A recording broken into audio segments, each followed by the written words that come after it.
Going to the first chapter of James, and we will begin at verse 2. And when you have that, if you can stand with me. James chapter 1, verse 2, and we will go through verse 8.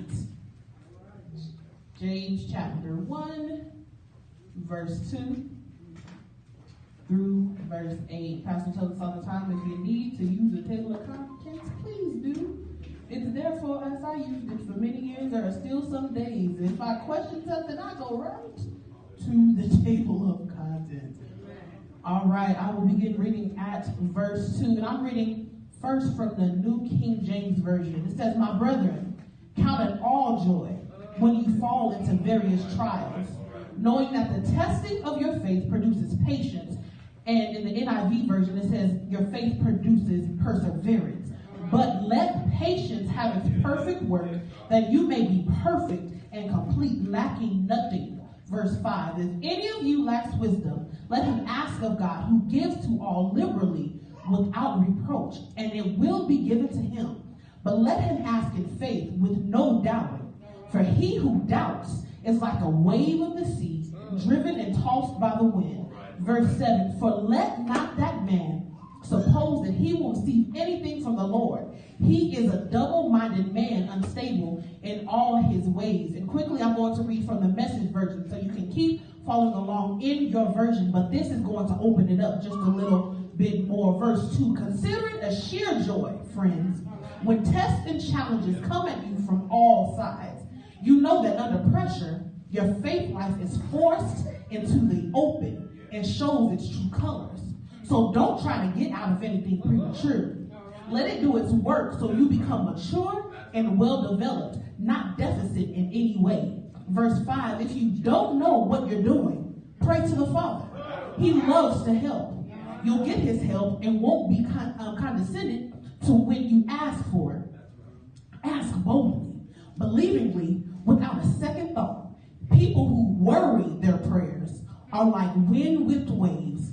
Don't let your going to get anything from the master that way. Adrift at sea, keep all your opinions open."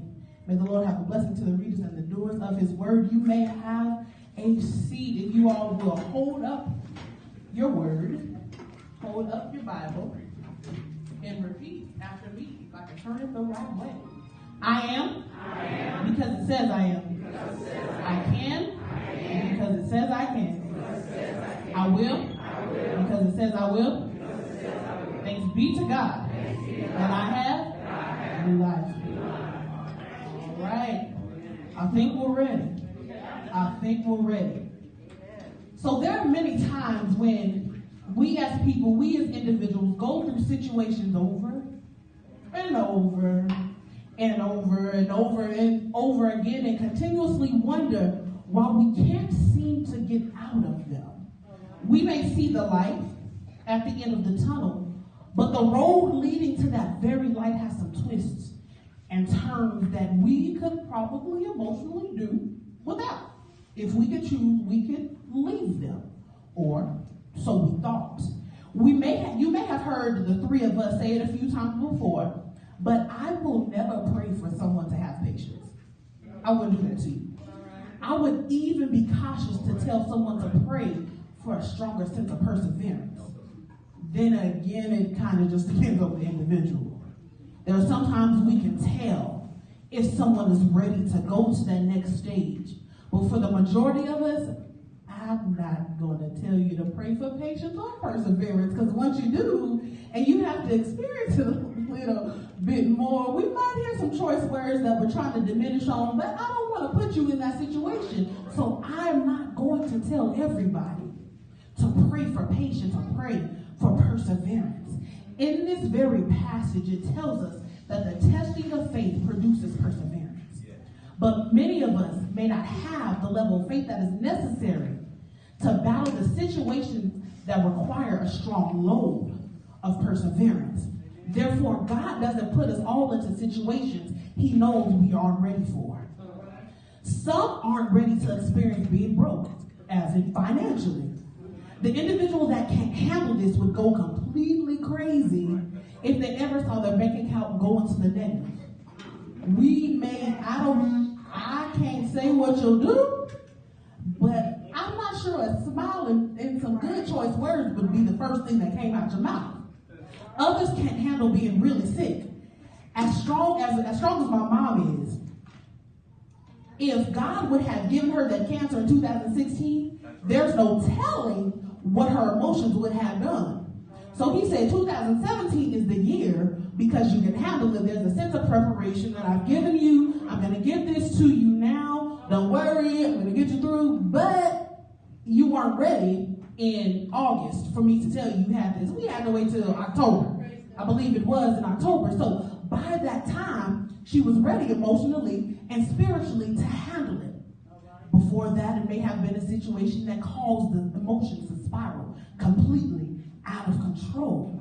Perseverance is effectively utilized by those who believe that the ending of the situation isn't the ending of their lives.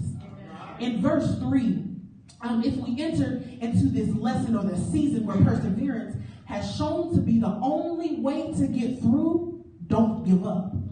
Finish the work. The work within faith lessons, I promise, are divinely crafted for that very individual dealing with them. We may go through these situations. We may go through them together as groups. We may go through them as a family. We may go through them as a church family. But in this situation that we're in together, the lesson is different for everyone in them. If someone experiences the same situation as you, but sees their light at the end of the tunnel before you, just remember that your lesson isn't over. Theirs may be over for that situation, but then again, remember, they're walking into another one. So don't try to hold on to somebody else's out, because your out is coming, but there was something in that you just need to hold on to a little bit longer. There are times where you will come out, but there's always a reason if you don't come out at the same time as someone else. We've heard about this man before. This man in the Old Testament, this was the Old Testament Joseph. We have the Old Testament Joseph, we have the New Testament Joseph. They're not the same Joseph, so don't worry. This Joseph isn't Jesus' earthly daddy Joseph. This is our Old Testament Joseph. I don't want to confuse you. So I have to separate that.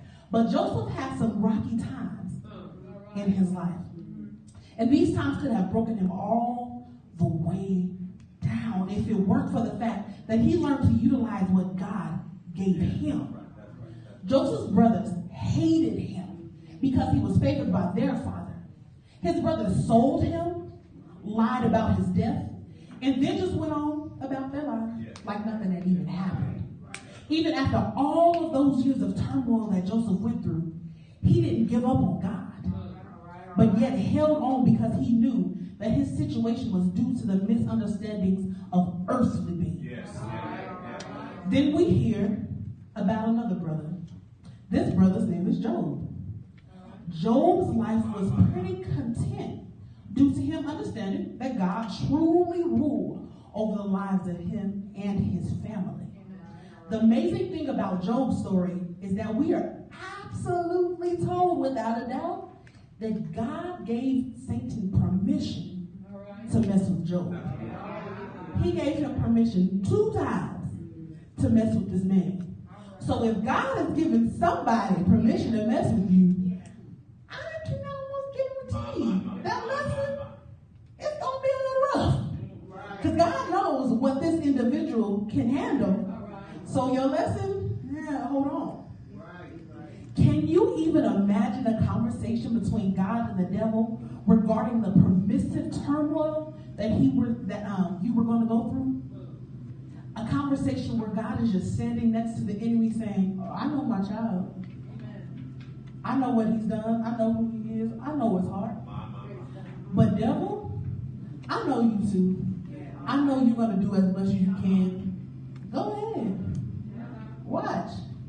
See what happens. I know he's going to feel just completely out of it. But watch. I'm going to let you go. That's not just for Job.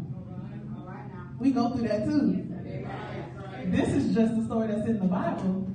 to tell us, hey, if it can happen to him, it can happen to you. So, through this turmoil that's coming, Job is still faithful. Because at this time, he doesn't see this struggle starting. God even offered Job's very faith to this enemy that had lost his own when he was commended out of heaven. So Job's faith was on the line. I would like to imagine that Job saw his light at the end of the tunnel, because initially things were going well for Job. Everything was going great. Although his kids were party animals, that is in this book. His kids partied all the time. His sons would have parties. They would invite their sisters. They would have parties all the time. But Job would pray on behalf of them just in case something got a little crazy. He prayed over his kids. The actual animals, the cattle that he owned, were healthy and thriving on his land. And then God decided that it may have been about time to mix some stuff up for Job.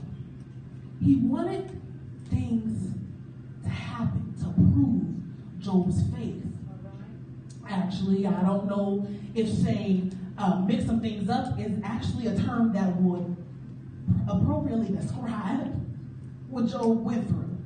Job had to bear the demise of all of his children at once. The destruction of his home, his land, and all of his cattle. And even had to bear the demise of all of his servants except the 4 that were spared in order to be the messengers from the destruction sites back to Job. Then, because Job didn't give up on God, Job was blessed to become ill. Job broke out in sores all over his body. I can guarantee you that it takes a while to get to the point where you don't curse God when your life completely falls apart. When Job's land and family were taken out, Job immediately fell to his knees and worshiped God. Immediately. He didn't say another thing. He immediately fell and worshiped God. Once again, I don't know if I can guarantee that my first response would be to fall and pray.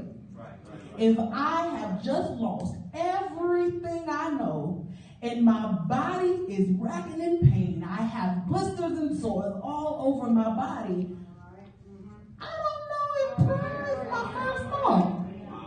And I know it should be, but I can't guarantee that it would be. I don't know what I would do outside of crying uncontrollably. I don't know what I would do.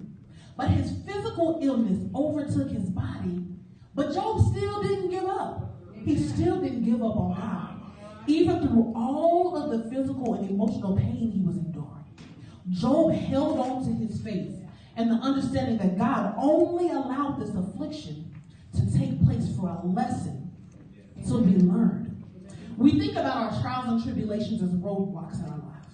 Well, from what I know about roadblocks, they are placed in our paths as obstructions in the road. They are also defined as something that blocks progress or prevents accomplishment of an objective, whatever that objective is. Well, is that really what we've experienced? Have we really experienced specific roadblocks, things that just don't allow us to go anymore? Well, there are a few ways to look at what trials and tribulations are or what they mean. We can look at it with our Sunday morning eyes and say exactly what church folks understand by saying it's a testing of our faith. What about the people that are still getting to know this faith? How are we going to explain what trials and tribulations are to them? Well, there's another definition of trials and tribulations that I want everyone to hold on to. Trial. The action or process of trying or putting to proof. So the action or process of trying or putting to the proof. Tribulation. Distress or suffering resulting from oppression or persecution. Distress or suffering resulting from oppression or persecution. So, I put these two together. The trials and tribulations that we endure are the processes of putting to proof the distress that God applies to our lives based on the spiritual persecution that makes us grow within him. So the trials and tribulations that we endure are the processes of putting to proof what God does for us, what God puts in our road, in our life, what God does. That is what these trials and tribulations are. But none of the troubles we go through are bigger, greater, or stronger than God. When we give up on something that God has placed in our lives, we are unintentionally or sometimes intentionally telling him that we don't trust him in that area because we just give up and say, I have it. I'll deal with it. God, leave it for me. In verse 5 of our passage, we're told to ask for wisdom. The wisdom that we're asking for doesn't always have to do with mental intelligence, but usually has to also do with spiritual intelligence. We've learned that when God created us, he gave us everything we need. So getting out of your situation is guaranteed, but you must persevere. You must push through and utilize the very tools that were put in you in order to get through that situation. Don't feel helpless when you can see the light at the end of the tunnel, but also see that you're so far away. Just keep going. As Dory said, just keep swimming. Just keep swimming. Just keep swimming. Your time in that lesson isn't up. Just keep going. Just keep swimming. Just keep going. Just keep swimming. Giving up too quickly will cause you to remain in a hard place longer than planned. You coming out won't be denied, but you don't want to be the reason for it being delayed. Deal with your issues without questioning God about who he is. Praying and asking for clarification and questioning God about his deity are two different things.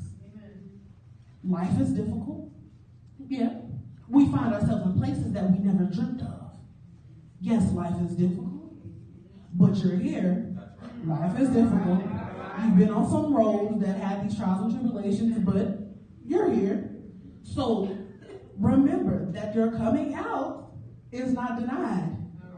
It just may look a little different than somebody else's. So last Sunday, on my flight back home, I found myself just gazing out the window, just looking out of the window, wondering why God put me in this place. Now, this place specifically is ministry. My light at the end of the tunnel looks like me being able to smile often and help all that I can without the feeling of a heavy load. I want to be able to not question whether people support me in ministry, and I want to be acknowledged as a preacher and not a woman preacher. As we flew in the sky, God reminded me that each flight has a destination, and they're scheduled to take off at certain times. But some flights, if you look at the monitors, are scheduled to take off from the same city at the same time, and they have the exact same destination. They may be two different airlines, but they leave at the exact same time, from the exact same city. They're going to the exact same destination, but one of those two will always get to the destination before the other. And just think of it as both of these flights are nonstop. But there's always one flight that gets there probably a good 15, 20 minutes before the other. But they left from the same city at the same time, both nonstop, going to the same destination. So how did one make it before the other? They're taking the same airway. There's only one sky. Where are they going? There's not too much speed you can do on a plane. Where are you going? How did you pass them up so much? Well, Pastor's family just went through a situation.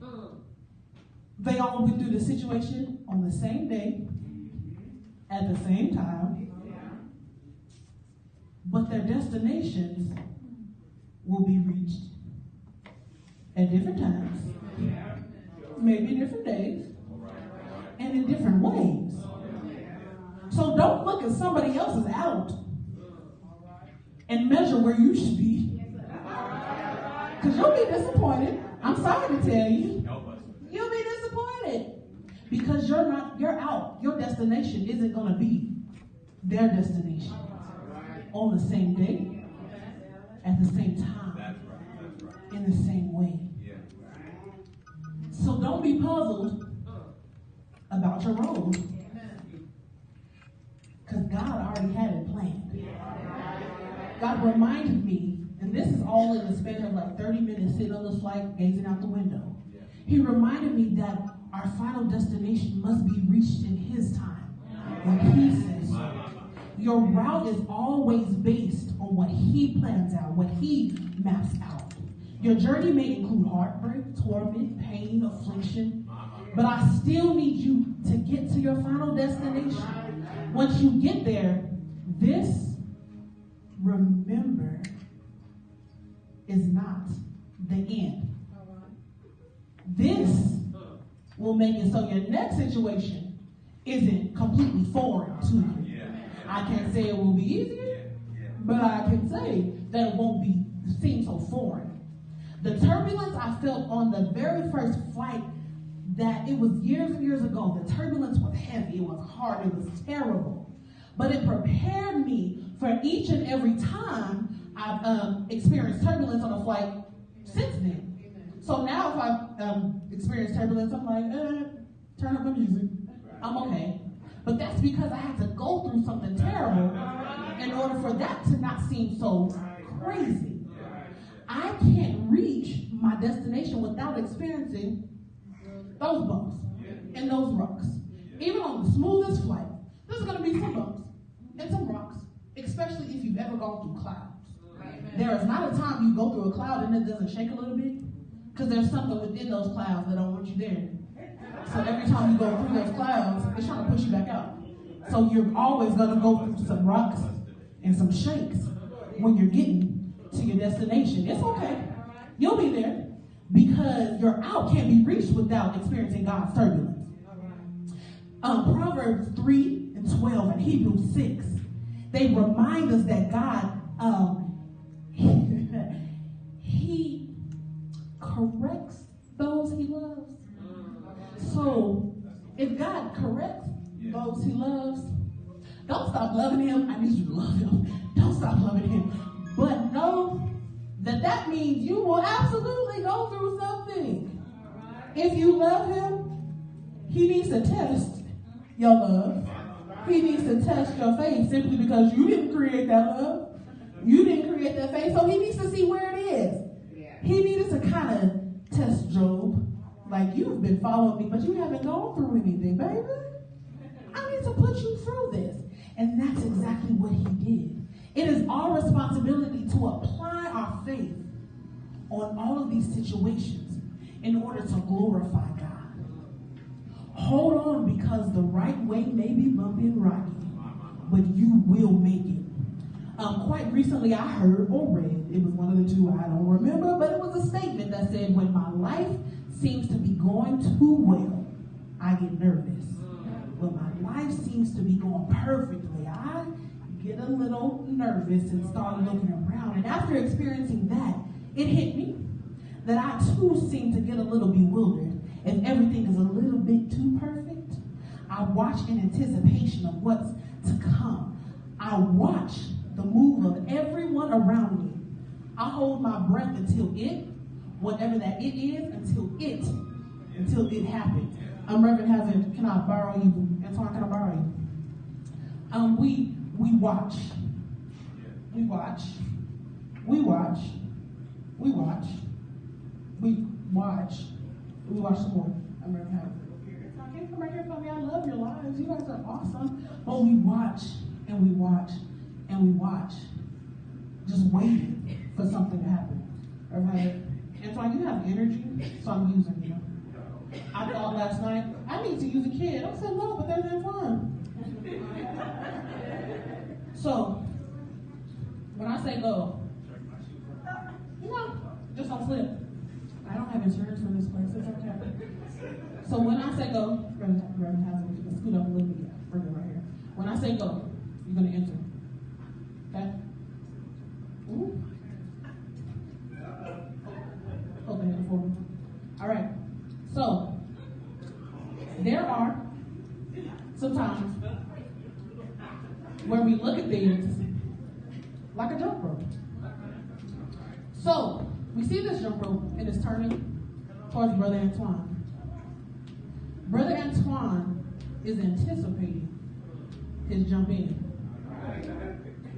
When Brother Antoine does jump in, there's a lot of things that he's considering. Where is this rope landing? How fast is this rope going? Will I trip? Or will I fall? Will it hit my head? Will I make it? When I try to come out, will I make it while it's still turning? What's going to happen? As I'm talking, you guys can see him anticipating when I say go. You all see how he's stretching because he doesn't know what's coming. Don't worry, I'm not going to do anything crazy. But your life is like this jump rope. There's no guarantee that you'll make it in without a little mix-ups. There's no guarantee that the first time you'll even be successful. Even if you do get in after the first time, how long can you stand it before the rope stops? All right, Brother Antoine, whenever you're ready. It's all right if you're not successful, I promise. It's all right. That's why I'm not doing the praise the Lord.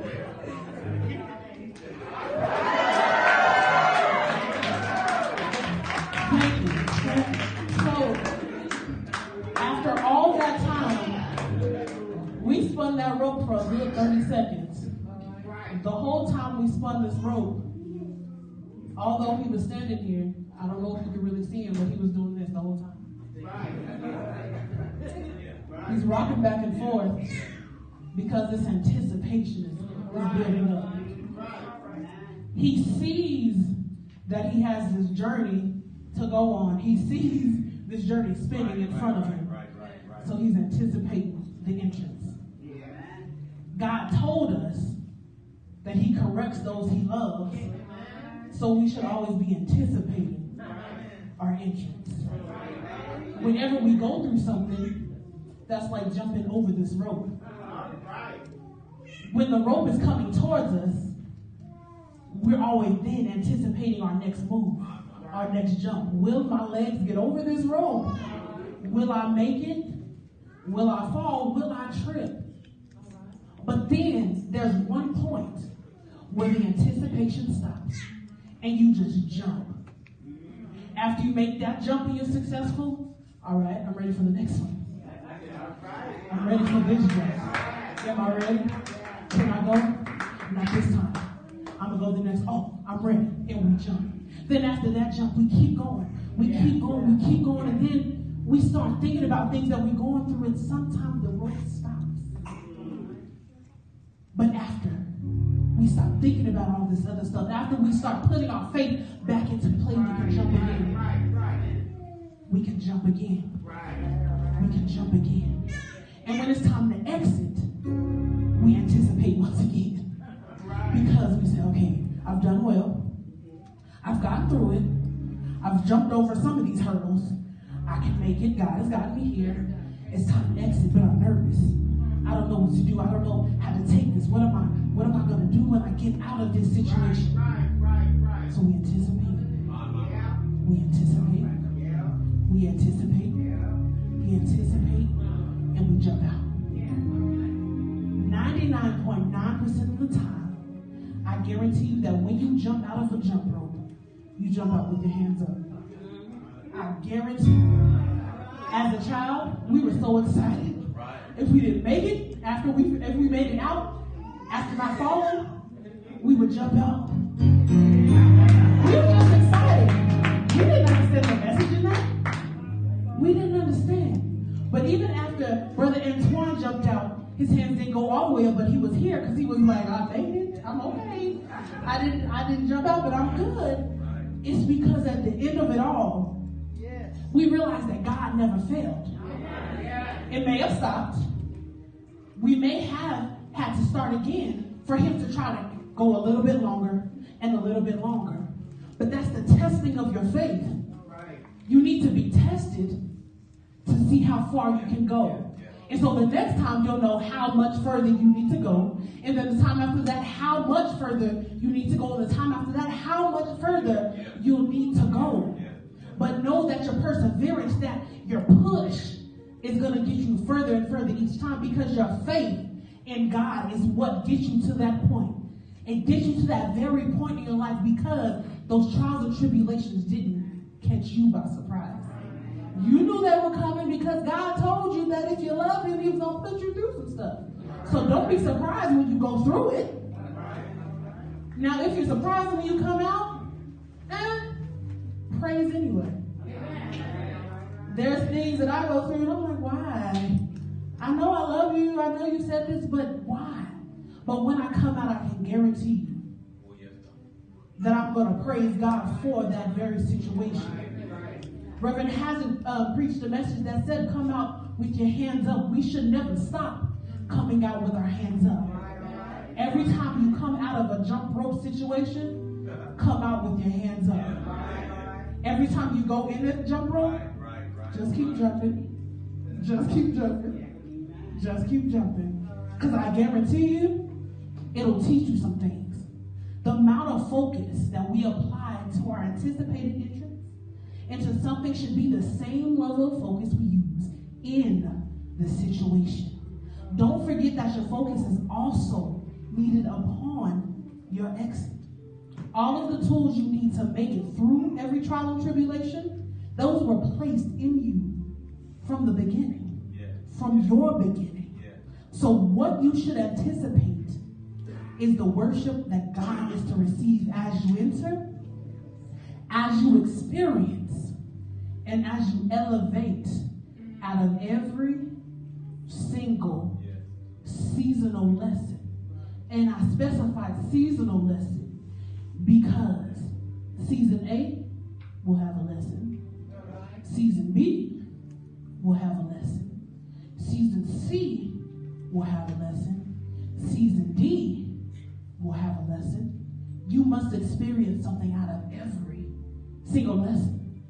But I guarantee that if you came out of the lesson so far, there is no doubt that you're going to come out of this next lesson. You're not alone. Remember that you're not alone. God is there. God sends people just for you. But also remember, don't watch other people's out. Don't determine your out on their out. Your journey is not determined on their success.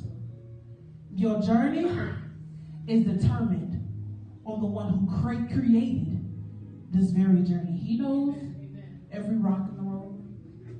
He knows every turn. He knows every stoplight. He knows every yield sign. So just worship God. Just keep jumping. Just keep jumping.